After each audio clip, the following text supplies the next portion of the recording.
Spring is in full swing. We have new life on the mini 1.5 acre homestead. Our BB Red Bantam hatchlings are finding their way out of the egg that capsuled them through incubation. So many broody hens tended to these little fluffy feathered balls. We were surprised by the yellow one that appeared. Genetics. Most of them are shades of brown with a prominent stripe down the middle.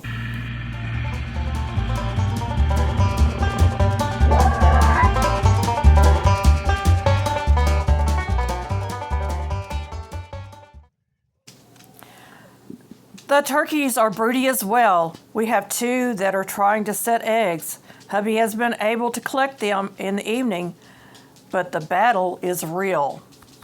Hey y'all, welcome to the Hillbilly Chicken Ranch Homestead Happenings podcast. I'm Susan. Grab something cold to drink and find a comfy seat. We really don't need any more ducks this year. A few hens maybe. And we have turkey eggs being tended by one of our Ayam Cemanis that runs the yard. She's gone broody. She was already separated from the other Ayam Cemanis.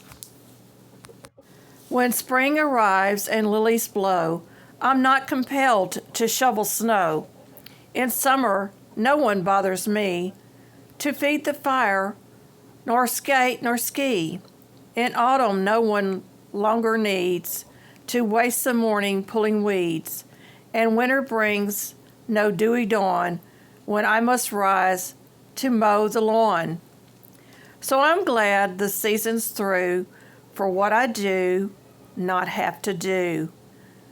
Arthur Gutterman. The care of our baby chicks is done by one of our BB Red's hens. We have to choose carefully because sometimes they are broody, but not willing to mother the babies. We already lost a hatchling to one such mama that couldn't control her temper. Temperament is everything for these spring additions to our mini farm. I have no idea how many of them have hatched yet. I keep putting the next day dated eggs underneath the mother hen and removing them from the broody ones that are in the nest box. This way they hatched inside the brooder. They get fresh water, and we use a wild Gamebird Feed crumble for the new hatchlings. We got away from the grower feed because we were losing too many hatchlings on it. Wild Gamebird Feed is higher in protein and supplements that seem to increase the health of our hatchlings. Once they begin eating the feed that we give to the general population of yard birds, they are weaned off the Gamebird Feed. We also give Gamebird Feed to our ducks and turkeys as needed. It is expensive, but it's worth it. The mother hen moved closer to the water and feeder, so she doesn't have to chase the hatchlings to keep them warm. It's still pretty cool here in the evening hours. She gently sits on her eggs and spreads her wings to cover all the babies to keep them warm and safe. It really is a beautiful sight to behold. Her hen instincts mothering this growing brood is amazing. She will be removed once the hatchlings are big enough to manage temperature changes. They will remain in the brooder until they're big enough to release with the other BB Reds or move into a chicken tractor. BB Reds are notorious broody hens. They are great for incubating eggs. We have raised turkey, ducks, and hen eggs under their care. But they will peck anything that isn't theirs upon hatching, so we have to watch carefully. Each species of birds come out with its own requirements. We have raised chickens for most of our married life. We then added ducks and finally turkeys. We have not added guineas to our flocks because guineas are bullies of the backyard. They can be raised successfully side by side the ducks if introduced young. Overcrowding causes stress and bullying. Plus, guineas are loud birds. Guineas, in some cases, kill poultry, including ducks. They are Territorial birds. If we decided to add guineas, they would have to be raised separate from the main flocks. They are also flighty and will disappear to another area to nest. They aren't good at raising their young either, from what I understand and have been told. They are a peculiar looking bird. Great at getting ticks out of your yard, but in reality, we decided against bringing them in. Having brooder babies adds something to my to-do list. Their bedding needs to be changed often. They are messy, especially the ducklings. We need fresh water and fresh feed daily. We will add a little apple cider vinegar with mother to the water if needed. It helps hatchlings with digesting health, boosts immunity, and keeps waterers clean. I use 1 tablespoon per gallon of water in a plastic or glass container. AVC will corrode metal and galvanized pans and will cause toxic leaching. We will also offer 1 container with clean water. The benefits of AVC with mother offers maximum probiotic benefits. With broody turkey hens and ducks, it can be a tricky business. I can't get close to check on the number of eggs under them, as they will go into attack mode. Part of the problem is that when a turkey or duck goes broody, it begins to set the eggs. Others will sneak in and lay their eggs next to Miss Broody, so they don't have to do the work of sitting. There can be up to 20 to 30 eggs under a turkey or duck. Thankfully, we only have 2 turkey hens broody right now. Hubby is able to move them off the eggs and collect the eggs. I just pray the ducks don't go broody as well. When they go broody, it makes it harder to get the eggs. We certainly don't need a population explosion this year of ducks. Having about 40 ducks is all I can handle right now. The egg glut this spring has been surreal. We are getting 12 or more duck eggs a day, 5 turkey eggs, and countless hen eggs. They are laying eggs heavy this spring. While we do plan to sell some of the BB Reds and maybe some turkeys and maybe ducks. Ducks are hard to let go of because they are just so darn cute. Garden season is opening up on the Hillbilly Chicken Ranch. We have some major plans, but are so busy with all the activities. Planting may be held off a bit. Thankfully, we have a long growing season. In Zone 7B, this spring has been dry compared to previous years, so planting a garden around the watering schedule will help. We probably need to purchase some new water hoses anyway because we have to reach that outdoor kitchen. Goal Busting 2026 has proven we can make dreams a reality with the grace and provisions that God has provided. In Philippians 4:19, reading out of the King James Version, "But God shall supply all your needs according to his riches in glory by Jesus Christ." God's word promises us sufficiency for the work you are called to do. Priority, the reminder to seek first in spiritual growth with the assurance that physical necessities will follow.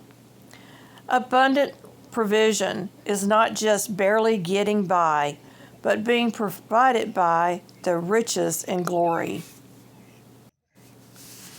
By our trust that God is our provider and our faith that he makes all things for his glory, we can approach the busy spring season with a sense of peace, whether it's the successful hatch of BB Red Bantams or the steady progress on the projects around the property.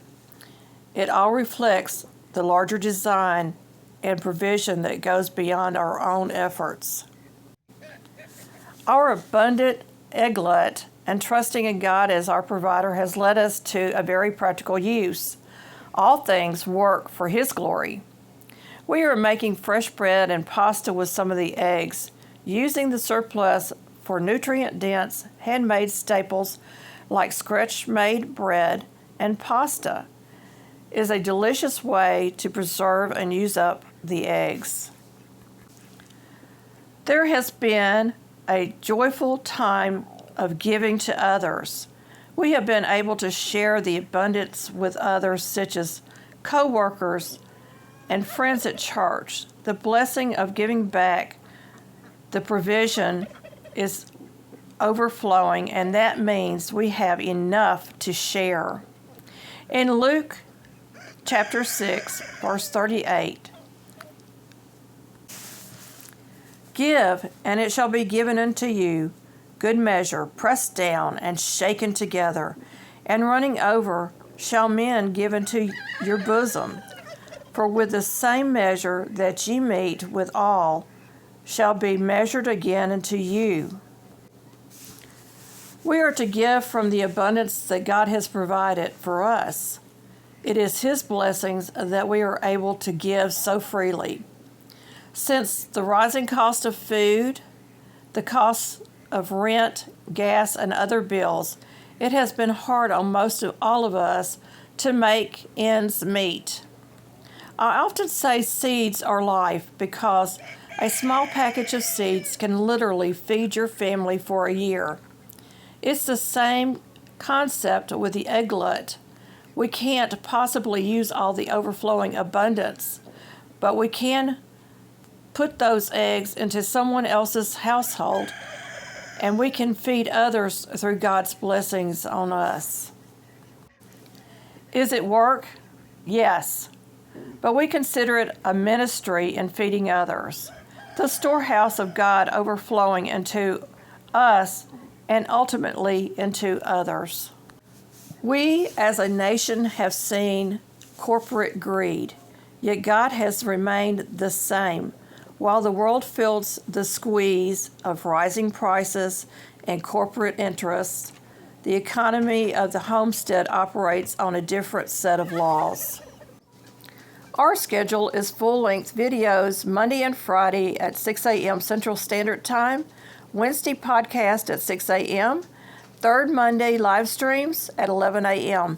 Also be on the lookout for interactive videos, shorts, and community tab updates. We also offer 3 levels of channel membership starting at just 99 cents a month. You get behind-the-scenes extras, plus channel members with channels get extra perks like shout-outs on my live and community tab. Best of all, you choose the level of support and you can cancel at any time. So thank you, channel friends. Whether you are a paid channel member or a viewer, we appreciate you each and every one.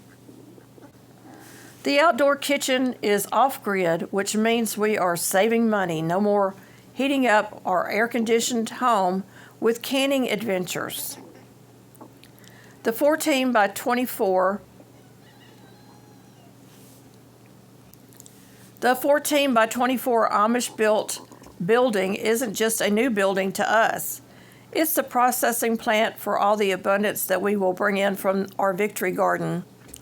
We are slowly moving empty canning jars to be filled and canners into the building, clearing the land, creating a safe space for our new building. It wasn't just about the maintenance of the property, it was about opening up our 1.5 acre homestead land for a more productive use, whether it's the garden space or better range for our flocks. We recently removed 6 Bradford pear trees. We still have more trees to down. With a new off-grid canning kitchen has brought me peace. It has let me know our hard work and sacrifice are paying off. And at the same time, each hurdle we faced was worth it. We know the money spent and the bartering of services were worth it. But we give God the glory because He gave me a dream, and He alone deserves credit for bringing it to completion. There's still plenty of work for us to do to get the building functional. I hope you will stick around and see the progress that we make. There is peace and contentment happening as we move away from what everyone else considers the norm, and more in line with how God created us to be. Workers of the land and workers of the flock isn't just about being frugal, intentional, and resourceful. It's about enjoying life to our fullest in our golden years. Each goal that we bust in 2026 means an easier life for us in our later years. The world may look to scarcity, to chaos, to making people fear, but we are looking at our brooders, our gardens, our new building, and we are seeing a different story full of hope, endurance, and freedom. Provision isn't found in the checkout line. It's grown, hatched, and preserved right here at home. In a world that feels increasingly uncertain, the homestead reminds us that the true security isn't found in a grocery aisle, but in the soil, the coop, and in the hand of the one who provides it all. As we head from spring into summer, remember, a resourceful life isn't about doing more with less. It's about recognizing the abundance already sitting right here. Keep growing, keep preserving, and find peace at home. Be on the lookout for more updates on our new canning kitchen and more. Let me know in comments what's your favorite thing you got from today's episode. Let's keep the conversation going. Be blessed and a blessing.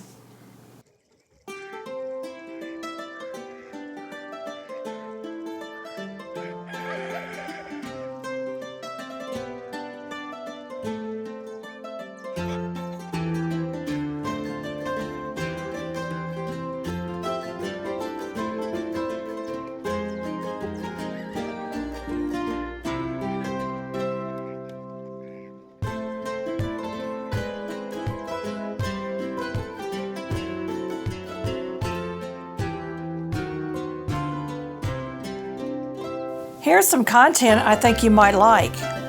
Thank you for visiting our homestead. Don't forget to like, subscribe, comment, hype, and share to help our small channel grow. See you next time for more simple living, frugal tips, and farmyard fun.